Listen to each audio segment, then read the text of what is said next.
Ever wondered how to get started with Hotmail, now known as Outlook on Microsoft 365? Whether you're new to email or just switching platforms, I'll walk you through the essential steps so you can start sending and managing emails like a pro. First, open your favorite web browser and go to the official Microsoft Outlook login page. If you don't have a Microsoft account yet, simply click Create One and follow the instructions to set up your account. Once logged in, you'll see your Outlook homepage. This is your central hub where you can access all your emails and manage communications efficiently. To send an email, click the New Message button at the top of your screen.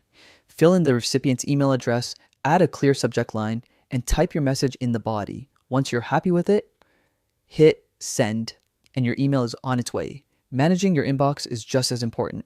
All incoming emails appear in the inbox folder on the left-hand side. Click any message to read it, then choose to reply, forward, or delete. To stay organized, use folders or categories to sort your emails, making it easier to find important messages later.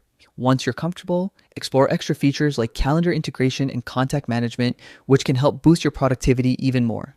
With these steps, you'll quickly navigate your inbox, send emails confidently, and stay organized effortlessly. Happy emailing, and enjoy exploring everything Hotmail has to offer.